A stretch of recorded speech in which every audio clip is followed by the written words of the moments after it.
All right, today we are joined by yet another Hannah. Let's talk to her real fast and get a quick intro, and then we'll jump into the full conversation in a minute. My name is Hannah Ballard. I am a storyteller who is working at the intersection of communities, climate, and emerging technologies. Currently, I am the PR and communications coordinator for Kids Code Jeunesse. We're a Canadian bilingual charity that's trying to equip every Canadian child with the digital skills they need to thrive in our changing world. This is a series that is primarily focused on all of the questions that stem from AI and other related technologies. We're bringing on some of the best and brightest minds in their respective fields to talk to us about what they're doing, why they feel the need to do it, and hopefully create a conversation so that we can find some best practices as we move forward and AI continues to eat up more and more of our daily lives. So I want to recommend to you to get into our Slack community if you are not in it already. If you're listening for your first time and you are curious or you are doing things around AI governance, AI ethics, I really think you would appreciate the Slack community that we have. You can check out some of the links below. And the last but not least thing that I will say is that we have an incredible sponsor. EthicsGrade is an ESG benchmarking firm, and they are specialized in technological governance. If it wasn't for them, we would not be here, so I have to give a big thank you and shout out to EthicsGrade. Check out the links below if you want more information on them. So without further ado, let's jump into it with Hannah. Are you a robot? It's great to have you on here, Hannah. And I really think that your goal is quite a noble goal. And I really am impressed with what you all are doing. So I want to go in so many different directions today when we chat. But I think the first one that would be a proper start is if you could give us a little bit of background on how you ended up here and doing what you're doing. So it's a bit of a meandering journey. When I was at university studying English literature, I couldn't get a publishing internship, so I ended up falling into AI when I answered a job advert asking someone to teach a computer to speak like a human. I figured that English words, it probably synced up somehow, so I ended up sort of working in London's AI scene quite early on, fairly by accident, and then sort of really saw that there's a lot of amazing technical engineering minds in the space who don't always have the language to communicate what they're doing to people outside of it. So I sort of built a career translating some of these amazing technological concepts into sort of more human level conversation and just trying to make it relevant for people. Mm-hmm. And can you give us, I've seen some articles where you reference this idea of a translator and going from, I guess, normal English or understandable English, we could say, to something a bit more specific and technical. And so what are you doing there? Like, what are some examples of that? I mean, I think in AI ethics, there's a lot of different terms about how we can go by certain guiding principles, but like things like fairness, justice, they have very different meanings to everyone. And we don't always use these words in conversational language. So it's really sort of trying to find the entry point that contextualizes a lot of these ideas for people. Yeah, completely. I can see that. So you're doing a lot right now, teaching children about AI. Can you explain what exactly you're doing and why you feel that's needed? So what we're doing is we're trying to teach children what goes on behind the screen when they're interacting with AI. Most children now haven't really lived in a world without AI. So they are aware that they're surrounded by AI. They know that if they watch a lot of Minecraft videos on YouTube, they'll be served more Minecraft videos, and they know that there is a TikTok algorithm that if you can crack it, you can be famous. But they're not always so aware of how the sort of the bargain they're making by giving up some of that personal data. So what we're trying to do is sort of show them that behind it all, it's not magic. There is sort of a logic, and we're not just trying to create a generation of AI creators. We just want to demystify it a bit and show everyone, children and the grown-ups that care for them, that it's not a magical mystery, and give people the tools to engage in an empowered way and sort of understand the bargaining we do when we give up our personal data. Mm-hmm. Yeah, I thought it was fascinating, and you just touched on this point, how it's not only the children, right? I think I was reading an article that you either wrote or appeared in, and you were talking about how many parents let their children watch YouTube, but not a lot of parents feel okay with how YouTube recommends things to their children. And first of all, in my mind, I look at it like, okay, there's one side of this story, which is that the parents potentially don't even understand what is happening when an algorithm recommends something to their children, or that their children watch a lot of Minecraft videos, like you said, and they then get recommended more Minecraft videos. And so you have the parents that aren't really understanding it, and then you have the children that maybe understand in a very basic way. And so the idea of teaching not only the children, but also the parents is fundamental. And I think you're going about that, if I'm not mistaken. And can you explain a little bit more of that? So what we're trying to do more and more is, as well as creating content for children, we often say it's good for time-pressed adults as well. From a communication standpoint, when you're creating something that is accessible to children, you're really making something that is accessible to everyone. So by giving children these skills, often they do take it home and share with their parents, and increasingly we're trying to run sort of events that bring grown-ups into the space, because it can just feel so overwhelming that people don't want to delve into it, which is totally understandable, given how complex it can seem from the outside. Totally. And I think we should maybe lay a bit more groundwork here before we dive deeper into this idea of communication and technology, and how you mentioned that AI and children are growing up and AI is all around them, right? Can you give us some examples of how we are interacting? And when you say children, what are you talking about? I have a 2-year-old daughter. Is she someone that's interacting with AI already? Or is it mainly for once kids get cell phones? Like, can you break all of that down? Yeah, I mean, I think obviously every household is different, but a lot of children will be using Alexas or smart homes. I think I read, it was an MIT article that said children are aware that it's not magic, but they think there's a grown-up behind it. They think maybe their teachers control it or their parents control it. Like, they think that there's a human involved somewhere.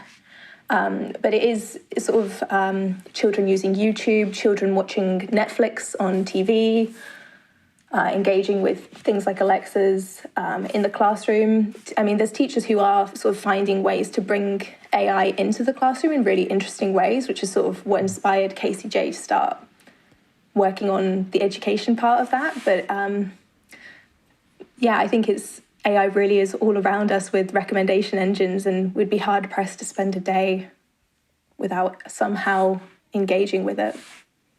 And so what are you going and telling these kids? What are you teaching them around this? So we go in and we sort of teach the basics of like what an algorithm is and how you're putting some information in. We teach them about computational thinking, and we're really just trying to give them the tools so that they can sort of begin to break down how these concepts are working.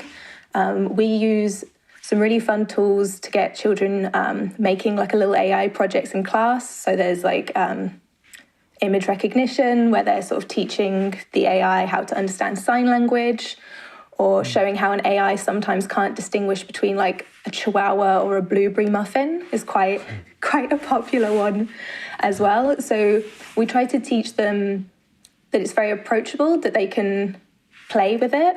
And through that, we're showing them how they can sort of break it down, and it's not inaccessible. It's something that they can sort of understand the input, so that they can better understand how they're engaging with the interface. Well, yeah, I think that's such a huge part of it, right? Like to be able to know that this isn't magic. It's not your teacher or parent that's behind the screen or has put some accessibility traps on the computer for you. It's an actual thing or product being made by a company that is using what we could call AI or machine learning. And the way that AI works is that it's being fed a lot of data. And you're just being shown this because, let's go back to the example of this recommendation engine, right? You're being shown this because you have been watching a lot of this stuff. So that is data that is then given to a machine learning algorithm, which is looking at everyone else's data and showing that, okay, well, everyone else that has done similar things to this also enjoyed this, right? So you're breaking it down into more digestible building blocks, which I think is super useful for children to understand, so that they can then curtail their actions accordingly if they choose to. So let's go into the idea of technology and communication, right? Because I think that is something that you're very passionate about. And I'd love to hear more about the I guess, fusion between those two. And I thought it was interesting, something that I was reading about you. It was talking about how AI poses a threat to kids and wider society by being too opaque. And this is something that you just mentioned, right? Like the translation job that you need there. And so because it is opaque and it's incomprehensible by some, then it can be dangerous. Can you dive into that a bit more? Yeah, I think it's very easy with big, scary questions, and this goes for climate change, this goes for AI. When something seems so large and inaccessible, we kind of shut off. It's a very human response, and I think definitely, like as a teenager, when I was trying to deal with homework, this is too hard, I won't bother. So I think it's a very human response to not want to try and fix all of the world's problems at the same time. Mm-hmm. And so the issue there is a lot of companies have been able to profit from that, knowing that people are sort of happy enough just not even delving into it. Like none of us want to sit and read the terms and conditions. So I think we've kind of sleepwalked into a system where we don't always entirely know what's going on, but to go back and to change it would be hard, so hard we would be sacrificing all of the time-saving benefits that these sort of services offer us.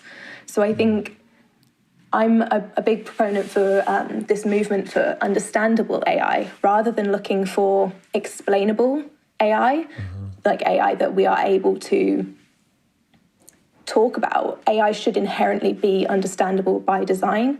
I mean, there's so many stories coming out now about scientists having to pull the plug on their projects when the AI begins talking its own language and making decisions that they cannot comprehend. I think we need to sort of almost go back to the drawing board and work out how to bring these very human lenses before even the coding is sort of started. Yeah, that's fascinating. And that is so true. Like, we've seen a lot of that going on. And it is one of those times where you see it and then you wonder, how could someone have let that happen, right? So you're a proponent for the fact that it's flawed in design and the way that we get these algorithms out the door is flawed in design. Is that what I'm understanding? Yes. Perfect. So one thing that I noticed in some of the material that I was reading about was this idea of algorithmic literacy. Can you talk to us about that a bit? Yes, so we were very fortunate that CC, the Canadian Commission of UNESCO, they do a lot of work around media literacy, and they came to Kids Code Jeunesse saying, look, we're all engaging with algorithms and we really think that more work needs to be done so that people can kind of understand like what an algorithm actually is. Like we talk about them like, oh, well, someone can break the TikTok algorithm, someone can sort of like crack the YouTube algorithm, as they've become this quite, and people talk about, oh, the algorithm on social media is shadow banning me. Like they've become this very nebulous entity, but realistically, they're just like a recipe. They're just a list of instructions. Like I think it's a testament to good, some good smoke and mirrors comms on AI developers' part. Like at the end of the day, AI is just, humans have made it most of the time. Like no one's a magician quite yet. But with the algorithm literacy project, we were very fortunate to work with CC UNESCO to create a video that was really just trying to sort of get children, families, classes, thinking about what goes on behind the screen. So we made this beautiful video that we prepared a massive launch for in the second week of March, which unfortunately got a bit overshadowed. Yeah.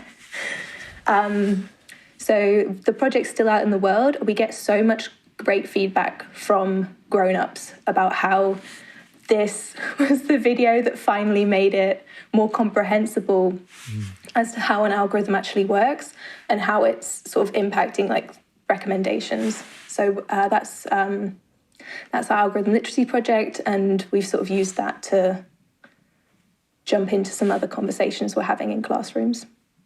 Yeah, and let's talk about those other conversations too. And I think it's awesome that you created this video to break it down on a simple level. Again, it's all about the bridging the gap between the ideas that we're hearing about, which may seem very big and, as you said, they're a bit ominous sometimes, or we don't understand them really, but they've been thrown into our jargon or our use of words, just kind of like, oh yeah, the algorithm. But if we don't really understand what an algorithm is, then we're not going to be able to provision and make choices in a way that is going to help us in the long run.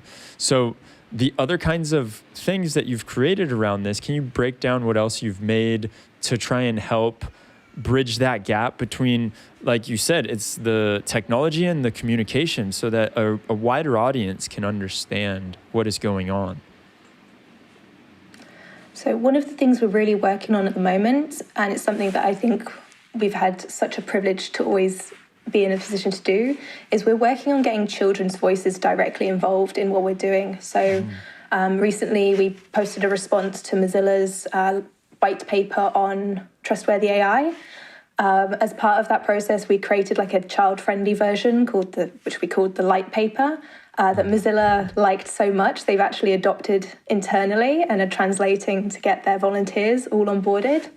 And so we made this child-friendly version, or time-pressed adult-friendly version as well. I know some of my colleagues have read it rather than the 70-page version. So we really saw the potential here for bringing like young people's voices directly into this. So we've recently started running roundtable sessions for children and teens. We ran one with UNESCO with teenagers on environmental AI ethics, and we're currently doing some with smaller children, sort of 12 and under. At the moment, it's got sort of an SDG climate crisis focus, but we will be introducing AI next year, and we're just trying to create a space where children from all across Canada can come together and have these conversations, because they hear what's going on in the news, and especially with the climate crisis, they're really engaged with that. And once we begin bringing more AI, more technology for good, like, children have such an energy to want to fix things and an optimism that I think we grow out of, but we really need that because we're really facing down quite a lot. Yeah. Oh, that's so nice. So nice to hear. So what are some things that you've been hearing children say and speak on? Oh, it's such an incredible range. There was one girl who, when asked what she would recommend to global leaders, she said, "You really need to sort of like take action yourself. Just because the Prime Minister doesn't mean you can't take a bus." So they're really, it's more than just parroting parents. Like, children see that there are solutions out there. We've had suggestions: eat less meat, take the bus more, use electric cars, don't litter. And a lot of children are really engaging with specifically like the climate crisis, but they do see that technology can be used as a sort of a tool to help mitigate that. And they're inspired. I think they're a little bit worried, but of all the children I've asked of what they think the environment will look like in 10 years' time, a lot of them have said they think it will be better because there are so many people out here caring about it. That's so nice to hear. Yeah, and and I have it up on my computer right now, the light paper that you're talking about. And one thing, there's a great quote in here from one child that's talking about the idea of like having more regulations over profit. And it's something that we've come back to, or at least I've come back to in this series again and again, is the incentives that we have to do the right thing are very minimal. We have incentive to make money, right? And most of the time, or some of the time, making money is at the cost of doing things that aren't necessarily in the best interest of everyone, or it's not a long-term sustainable thing. So talking about this switch from like the incentives, and I think it's great to see that children instinctively are thinking about that. I just was wondering, like, when you speak to children, or it's youth you mentioned, I would imagine they're, what is this, high school kids? So our primary age group is sort of 8 to 12. We're beginning to go more towards high school as well. But I actually spoke with a 7-year-old earlier this week who thinks everyone should eat less meat and sort of cut down on their driving. But I'd say 8 to 12 is that's when children don't fully have all of the information about like the really serious repercussions, but they have that energy and that love for learning to like want to fix everything. Yeah, that is very true. I remember being a 7th grader and having that sense of wonder when you look out at the world. So it's a great age to be doing that on. And I also thought that you put something really interesting about this idea of unlocking the potential of AI, teaching the youth to unlock this potential, but do it in a responsible way.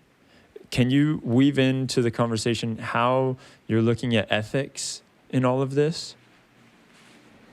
Yeah, so we're very much trying to teach the ethics of AI along with how we're teaching it. We're getting children to think about sort of who is making decisions, who these decisions are affecting, and is there like a disproportionate, like one group is making these decisions that is impacting the lives of other groups. So we're really trying to sort of challenge children to think in this way, which I think aligns a lot with sort of traditional media literacy. It's like, okay, whose side of the story is this? Where have they got their facts on? Like, where did this data come from?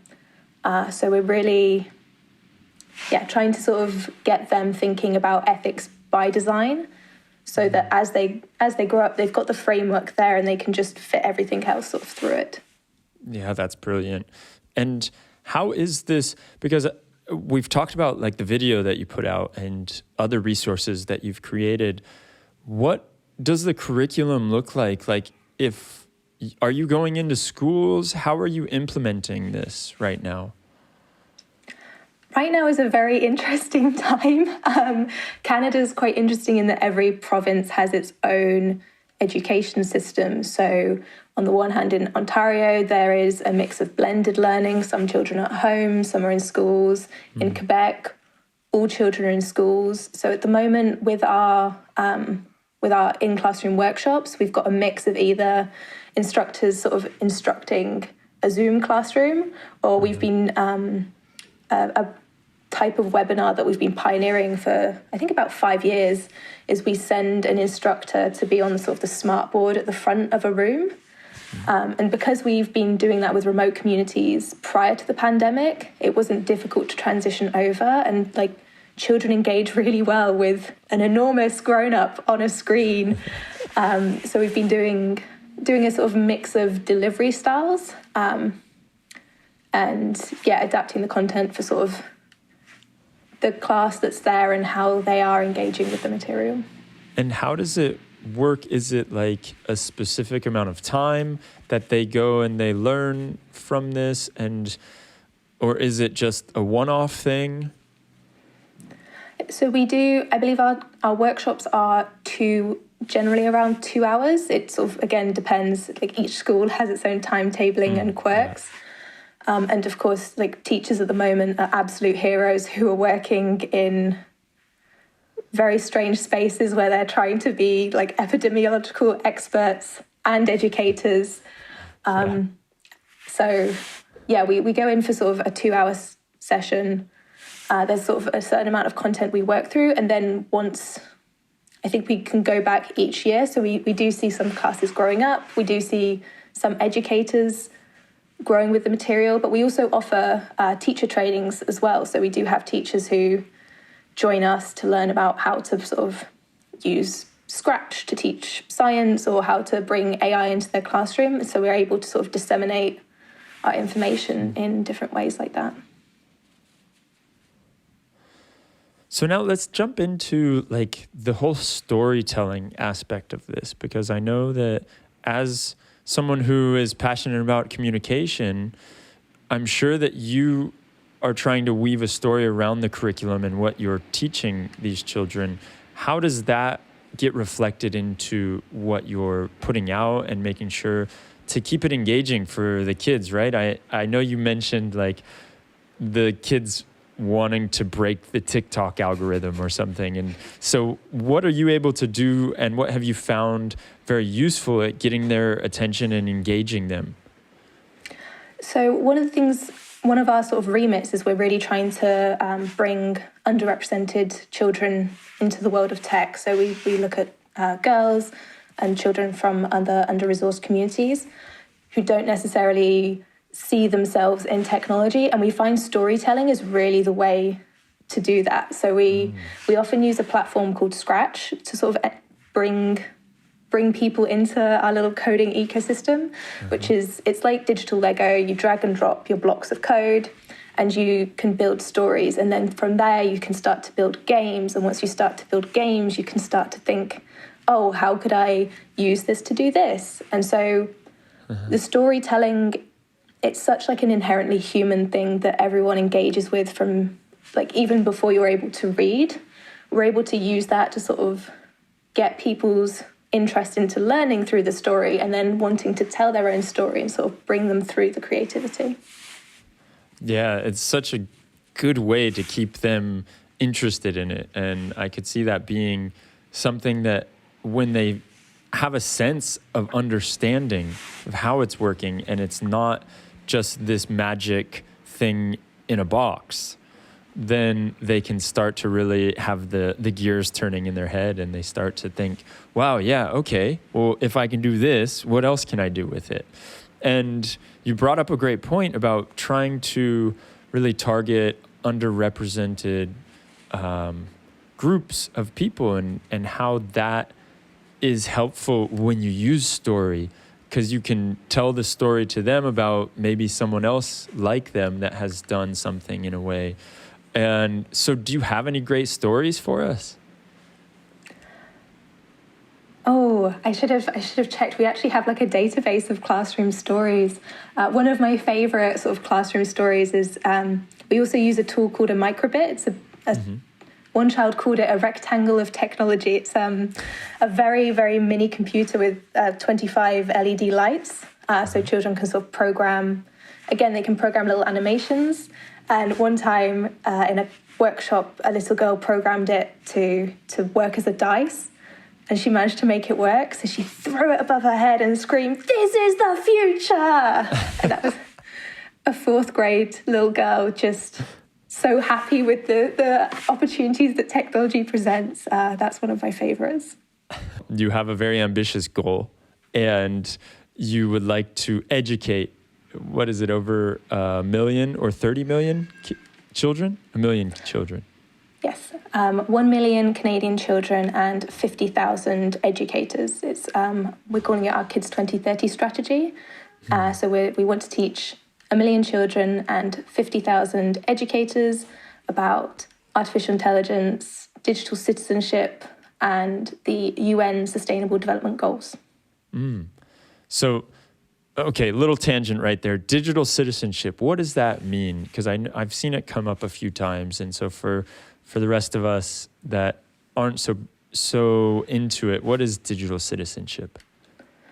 So digital citizenship's really the idea of participating in a civic way in virtual spaces. So bringing the same responsibilities into how we're interacting online. So being polite, being engaged, and really seeing the virtual space as a civic space.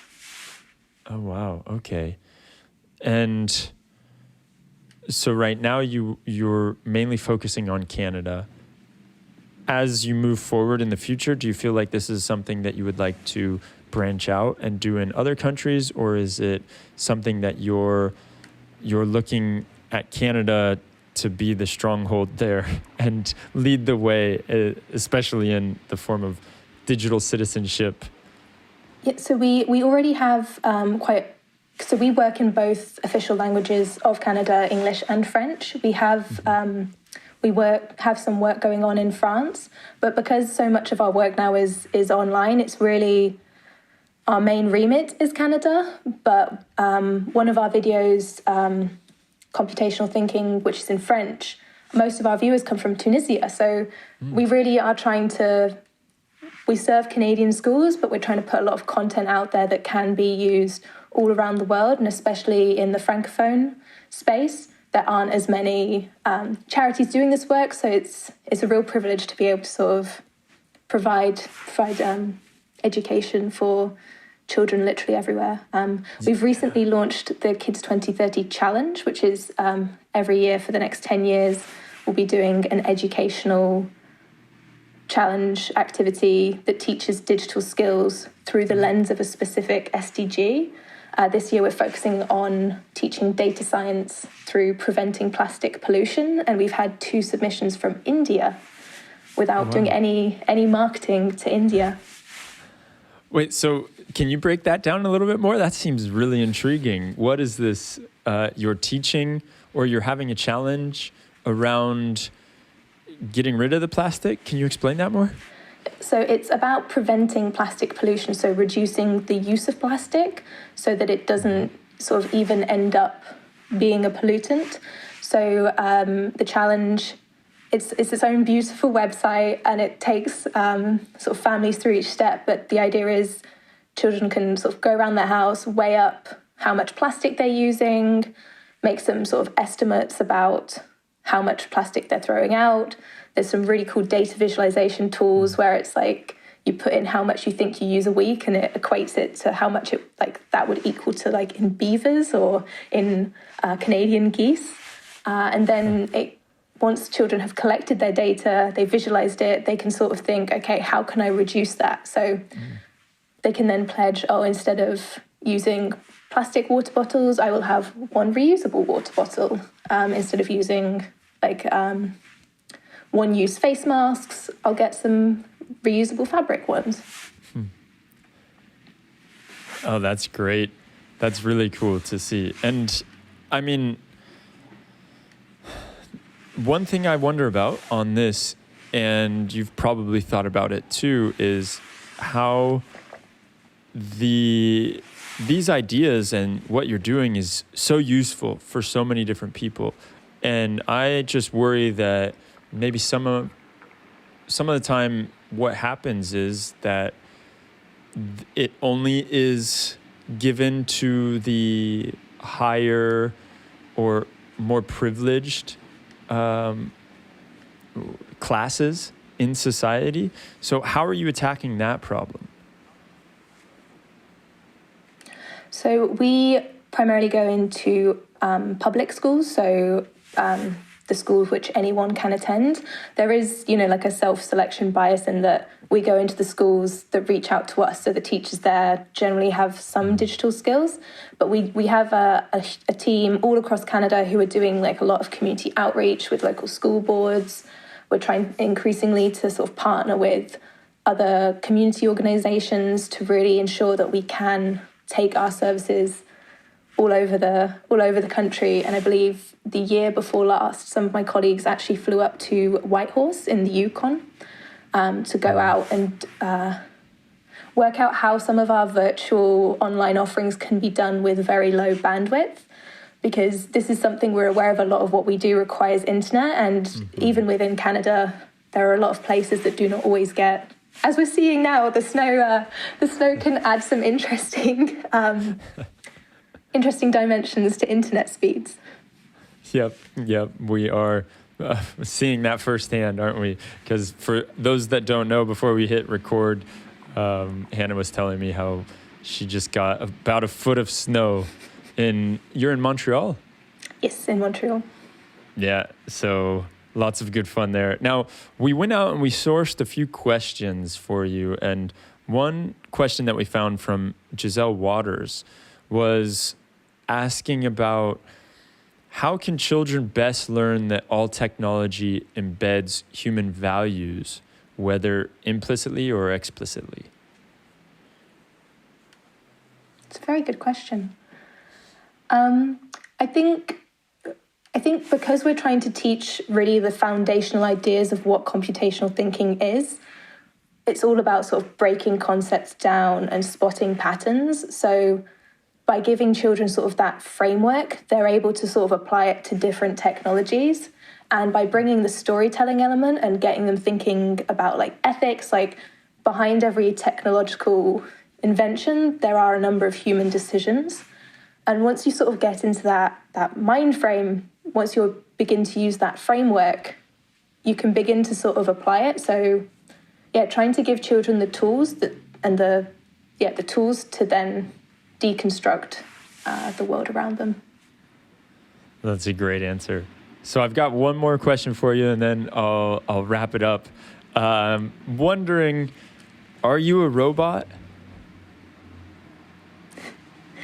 I don't think I'm a robot, but 2020 has been quite a year. Like, I wouldn't be surprised if there was some twist.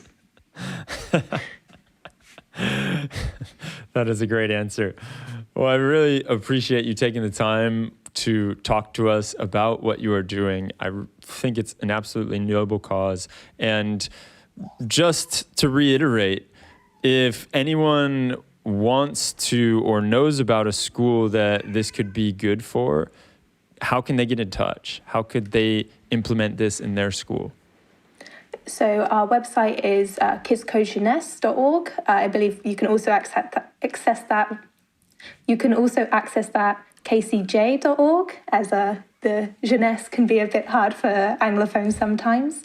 Yeah. The challenge is available at kids2030challenge.org or defaijeunesse2030.org, and algorithmliteracy.org is our algorithm literacy project. We're on all of the social medias as Kids Code Jeunesse, and on Twitter we are Kids Coding.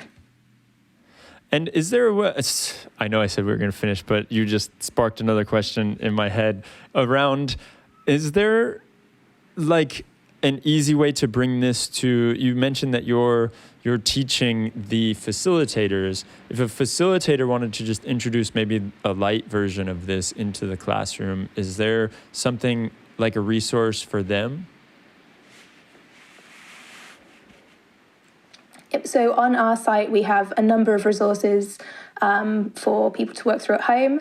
In the second week of December, I believe it's the 7th to the 15th, it's Hour of Code, which is a global initiative started by code.org around Grace Hopper's birthday. So we actually have had 3 of our projects have been adapted for Hour of Code this year. So it doesn't just have to be during that week, but these are just hour-long projects that are suitable for sort of any level of coder, where you can really just use that as a springboard into the world of coding.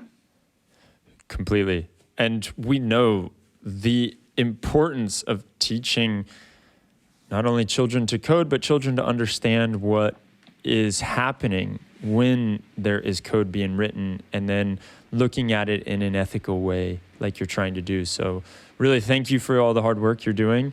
And I encourage anyone out there listening to get involved, get in touch. I'm sure we all have kids or somebody that we know that could be influential in this, so we can get this out there and help you reach that goal of hitting 1 million children.